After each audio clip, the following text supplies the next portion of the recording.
सिंहकूपम वनम गतो यधर्माश्रयेत। पिताजी, व्यक्ति को चाहिए कि घर की आसक्ति को छोड़ करके, परिवार की आसक्ति को छोड़ करके, यह जो घर है यह अंधा कुआं है, इस कुएं को छोड़ करके वनम गतो, वन में चला जाए और भगवान के चरणों की सन्निधि को प्राप्त करके भगवान के ही गुणानुवादों का चिंतन करे, भगवान के ही नाम का कीर्तन करे, भगवान की ही कथा श्रवण करे। इतना जब सुना हिरण्यकश्यपु ने तो हिरण्यकश्यपु को बड़ा क्रोध आया। हिरण्यकश्यपु ने कहा कि मेरे शत्रु विष्णु का नाम लेता है, मेरे शत्रु हरि का नाम लेता है।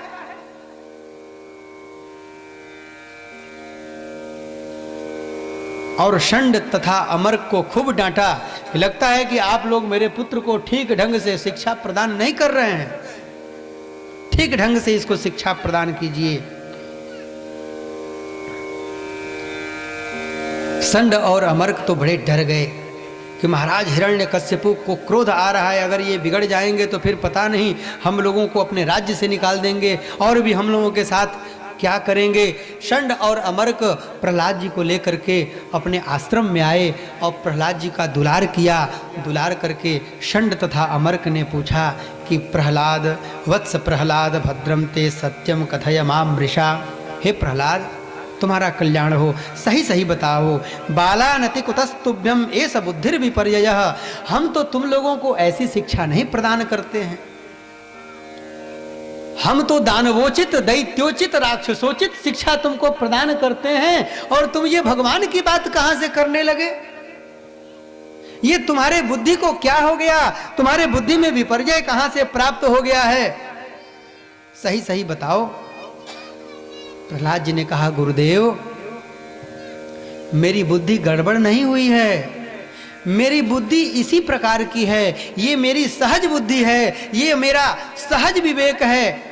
पता नहीं क्यों मेरे अंतर आत्मा में भगवान ही मुझे दिखाई पड़ते हैं, भगवान के गुण ही मुझे स्मरण याद आते हैं। आप लोग जो कुछ भी मुझे पढ़ाते हैं मैं याद तो कर लेता हूँ, लेकिन शाम तक मुझे सब कुछ भूल जाता है और भगवान के ध्यान में ही मैं मग्न हो जाता हूँ।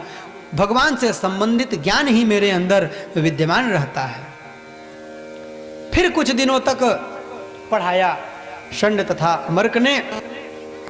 फिर कुछ दिनों के बाद हिरण्यकश्यपु ने प्रहलाद जी को बुलाया और बुलार करके फिर गोद में बिठा करके दुलार किया और दुलार करके हिरण्यकश्यपु ने कहा, प्रहलादानुच्यताम तात स्वधीतम किंचिदुत्तमम। हे तात, हे प्रहलाद, तुमने जो कुछ अच्छी शिक्षा ग्रहण की है उसके बारे में बताओ। तुम्हारे गुरुदेव ने जो तुमको अच्छी बात बताई है उसके बारे में बताओ। प्रहलाद जी ने नवधा भक्ति का वर्णन कर दिया।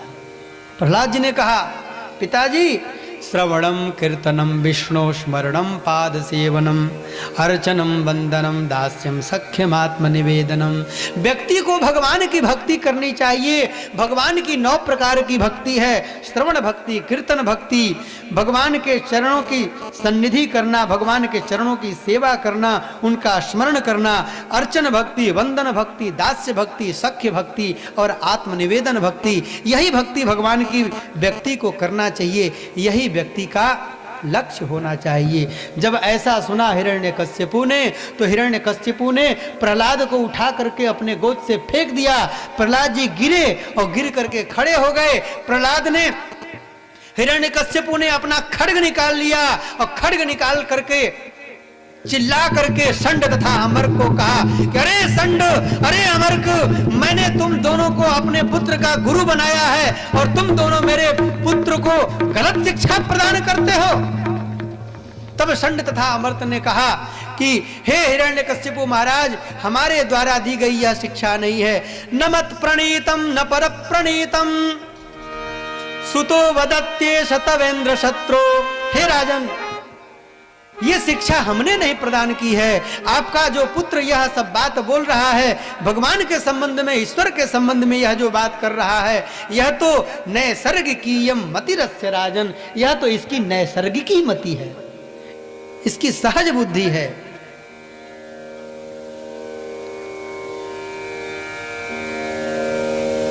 इसके बाद हिरण्यकश्यपु को यह बात समझ में आ गई कि यह मेरा पुत्र कहने मात्र के लिए मेरा पुत्र है, वास्तव में यह तो मेरा शत्रु है, क्योंकि यह हमेशा मेरे शत्रु की बात करता है।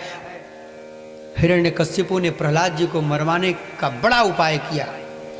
दिग्गजैः दंदशूकैश्च अभिचारावतापनैः मायाभिः संनिरोधश्च गरदानैर्भोजनैः। मतवाले हाथियों से कुचलवाने का प्रयास किया, कुछ नहीं हुआ। प्रहलाद जी को विषधर सांपों से डसवाया, फिर भी प्रहलाद जी को कुछ नहीं हुआ।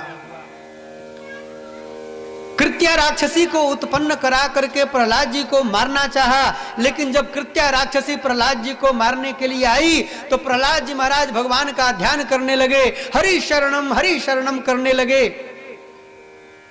अचानक एक चक्र प्रकट हुआ और कृत्या राक्षसी को समाप्त कर दिया। और वह चक्र जिन लोगों ने कृत्या राक्षसी को उत्पन्न किया था उनको मारने के लिए आगे बढ़ा। प्रहलाद जी महाराज हाथ जोड़ करके चक्र की प्रार्थना करने लगे कि हे चक्र भगवान, ये हमारे गुरु हैं, आपके द्वारा इनका वध उचित नहीं है, आप शांत हो जाइए, इनके ऊपर कृपा कीजिए। चक्र शांत हो गया, चक्र अपने स्थान को चला गया। जिन लोगों ने कृत्या को उत्पन्न किया था उन लोगों ने देखा कि आज प्रहलाद के कारण हम लोग बच गए, तो उन लोगों ने प्रहलाद को आशीर्वाद दिया कि हे प्रहलाद, दीर्घायु रप्रतिहतो, तुम दीर्घायु हो जाओ, अप्रतिहत तुम्हारी गति हो, बल वीर्य समन्वितः, बल से विक्रम से तुम समन्वित हो, वो पुत्र पौत्र धनैश्वर्यम, पुत्र पौत्र संततियों से तुम्हारा घर भरा रहे, ऐश्वर्य तुमको प्राप्त हो, युक्तो वत्स भवोत्तमम, और आप उत्तम कोटि के भगवत भक्त बने, ऐसा आशीर्वाद दिया। माया के द्वारा प्रहलाद जी को मारने की चेष्टा की गई। सन्निरोधश्च, अंधेरी कोठरी में बंद कर दिया गया, उसमें सर्पों को छोड़ करके प्रहलाद जी को मारने की चेष्टा हुई, फिर भी प्रहलाद जी को कुछ नहीं हुआ। प्रहलाद जी को विष पिलाया गया।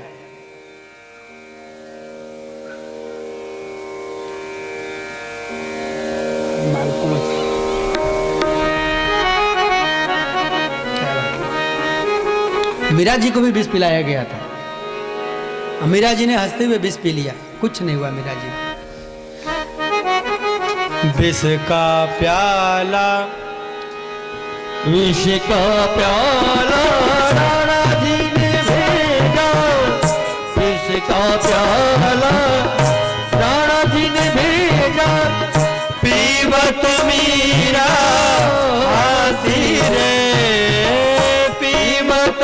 मीरा हासी रे, पग घुंघरू बांधो मीरा नाचे रे, पग घुंघरू बांधो मीरा नाची रे, पग घुंघरू बांधो मीरा नाची रे, पग घुंघरू बांध मीरा नाचे रे, पग घुंघरू बांधो मीरा नाची रे, मैं तो अपने नारायण की, मैं तो अपने नारायण की आप ही हो गई दासी रे, पग घुंघरू घुंघरू, पग घुंघरू घुंघरू, पग घुंघरू, पग घुंघरू बांध मीरा नाचे रे, पग घुंघरू।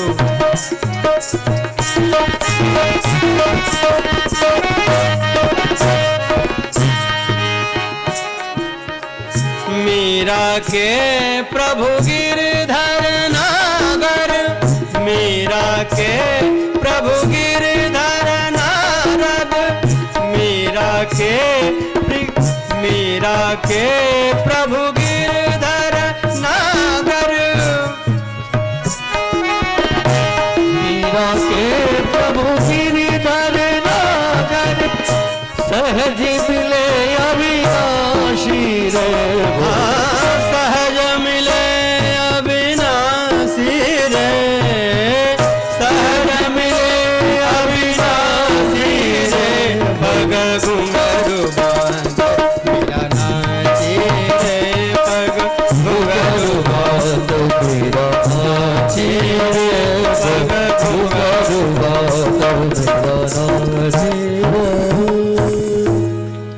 नाना प्रकार से प्रहलाद जी को मारने की चेष्टा की गई, विष से मारने का प्रयास किया, लेकिन किसी भी प्रकार से जब प्रहलाद जी को नहीं मारा जा सका, तब हिरण्यकश्यपु को बहुत भय हो गया। हिरण्यकश्यपु को लगा कि मैं इसको हर प्रकार से मारने की चेष्टा कर रहा हूं, फिर भी यह नहीं मारा जा रहा है, कहीं ऐसा न हो कि मैं इसके कारण मारा जाऊं। भयभीत हिरण्यकश्यपु को जब षंड और अमर्क ने देखा तो षंडामर्क ने कहा कि महाराज आप चिंतित मत होइए, हमारे पिताजी शुक्राचार्य जी महाराज की प्रतीक्षा कीजिए, जब वो आएंगे तो वही कोई उपाय करेंगे, उनकी प्रतीक्षा कीजिए। षंड और अमर्क अपने आश्रम में प्रहलाद जी को लेकर के चले आए। एक दिन षंड और अमर्क गृहस्थी के काम से बाहर चले गए और उस दिन विद्यालय में कोई गुरु नहीं रहा। प्रहलाद जी सुंदर सुंदर बात करने लगे अपने मित्रों से, दैत्य बालकों से। दैत्य बालकों ने कहा कि प्रहलाद तुम इतनी सुंदर सुंदर बात करते कैसे हो, तुम्हारी बातें बहुत अच्छी लगती हैं, तुम भगवान के बारे में बतलाते हो, ईश्वर के बारे में बतलाते हो। हम लोगों ने यद्यपि भगवान को नहीं देखा है, लेकिन जब तुम बताते हो ना तो लगता है कि भगवान हम लोगों के सामने है। तुमको यह ज्ञान कैसे प्राप्त हुआ है? प्रहलाद जी ने बताया, हे दैत्य बालकों, जिस समय हमारे पिताजी तपस्या करने चले गए थे उस समय देवताओं ने आक्रमण कर दिया और आक्रमण के द्वारा उन लोगों ने दैत्यों को पराजित किया। उस समय इंद्र हमारी माता कयाधु का हरण करके ले जा रहे थे। रास्ते में नारद जी महाराज मिल गए और नारद जी ने पूछा, ये क्या कर रहे हो इंद्र? इंद्र ने कहा कि ये कयाधु, इसके गर्भ में मेरे शत्रु का पुत्र बैठा हुआ है, यह जब उत्पन्न होगा तो यह भी मेरा शत्रु हो जाएगा, मैं इसको स्वर्ग ले जा रहा हूं। जब यह पुत्र को जन्म देगी तब मैं इसके पुत्र को मार करके और हिरण्यकश्यपु के पुत्र के रूप में जो मेरा शत्रु है उसको मार करके मैं निष्कंटक हो जाऊंगा। नारद जी ने कहा, अरे इंद्र, तुमको मालूम नहीं है, इसके गर्भ में महाभागवत भगवान का भक्त स्थित है, तुम इसका अपराध मत करो, नहीं तो हो सकता है कि अभी तुम्हारे ऊपर विपत्ति आ जाए। जब नारद जी ने इस प्रकार से समझाया तो इंद्र मेरी माता की प्रदक्षिणा करके वहीं से लौट गए और नारद जी महाराज मेरी माता को अपने आश्रम में लेकर के आए। आश्रम में मेरी माता नारद जी की सेवा करने लगी। नारद जी महाराज प्रतिदिन मेरी माता को उपदेश देते, गर्भ में मैं बैठा हुआ उन उपदेशों का श्रवण करता, इसलिए वे उपदेश सहज ही मेरे जीवन में चरितार्थ हैं। इच्छा प्रसूति का वरदान दे रखा था नारद जी महाराज ने। जब हमारे पिता लौट करके अपने घर में आए तो मेरी माता भी घर आई और मेरे पिताजी के आने के बाद में मेरा जन्म हुआ। हे दैत्य बालकों, मानव जीवन का या किसी भी जीव का सबसे बड़ा कर्तव्य है कि वह भगवान के चरण की सन्निधि ही ग्रहण करे। दैत्य बालकों ने कहा कि प्रहलाद, अभी तो हम लोग बालक हैं, जब बड़े होंगे तो भगवान का स्मरण कर लेंगे। प्रहलाद जी ने कहा, नहीं नहीं, तुम लोगों की बुद्धि ठीक नहीं है। देखो, कौमार आचरित प्राज्ञो धर्मान भागवतानिह।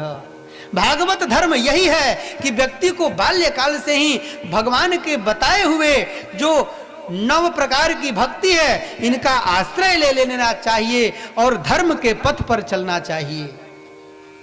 व्यक्ति युवावस्था में परिवार में आसक्त हो जाता है, लेकिन जो व्यक्ति बाल्यकाल से ही भगवान के चरणों का ध्यान करता रहता है उसको परिवार में, पुत्र में मोह नहीं होता, आसक्ति नहीं होती और वह घर में रहते हुए भगवान का परम कृपा पात्र भक्त बन जाता है। इसलिए बाल्यकाल से ही व्यक्ति को चाहिए कि भगवान की चरण सन्निधि ग्रहण कर ले।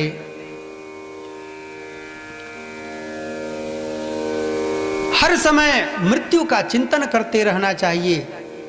मृत्यु का चिंतन करने से भगवान की बार बार स्मृति आती रहती है। प्रहलाद जी ने समझाया, कहा, हे दैत्य बालकों, यावत स्वस्थमिदम कलेवर गृहम यावच्च दूरे जरा। जब तक यह शरीर स्वस्थ है, जब तक बुढ़ापा हमसे दूर है, तभी तक युवावस्था में या बाल्यावस्था में हर समय व्यक्ति को भगवान का स्मरण करते रहना चाहिए। और प्रहलाद जी ने उन दैत्य बालकों को खूब सुंदर कीर्तन कराया। प्रहलाद जी ने कहा कि भगवान का कीर्तन करो, बड़ा आनंद आएगा।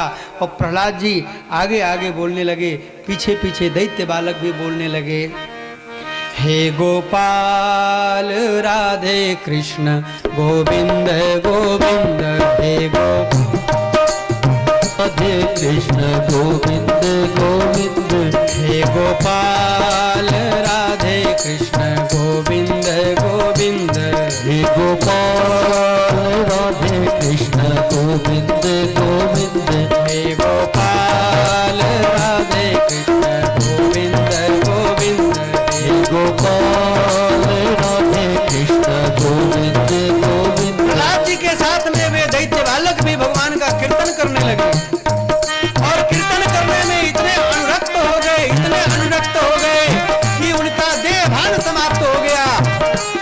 बड़े प्रेम से कीर्तन करने लगे, हे गोपाल राधे कृष्ण गोविंद गोविंद, हे गोपाल राधे कृष्ण गोविंद गोविंद। कीर्तन चल रहा था, उसी समय षंड और अमर्क आ गए। प्रहलाद जी के गुरु षंड और अमर्क दोनों लोग आए और देखा कि ये दैत्य बालक तो कीर्तन कर रहे हैं, तो दैत्य बालकों को मना करने लगे, अरे दैत्य बालकों, तुम लोग ये क्या कर रहे हो? मुझे लगता है कि तुम लोग मुझको हिरण्यकश्यपु महाराज से मरवाओगे, मेरा वध करवाओगे। ये कीर्तन मत करो, महाराज हिरण्यकश्यपु को पता चलेगा तो वो हमारा वध कर देंगे। और जैसे ही जा करके षंड और अमर्क ने उन दैत्य बालकों का स्पर्श किया, षंड और अमर्क भी कीर्तन करने लगे, गोपाल राधे कृष्ण गोविंद गोविंद, हे गोपाल राधे कृष्ण गोविंद गोविंद, हे गोपाल राधे कृष्ण गोविंद गोविंद, हे गोपाल राधे कृष्ण गोविंद गोविंद। जब कीर्तन की ध्वनि राजमहल तक पहुंची तो हिरण्यकश्यपु ने एक दूत को भेजा कि दूत जा करके देखो, ये मेरे शत्रु के नाम का कीर्तन कौन कर रहा है।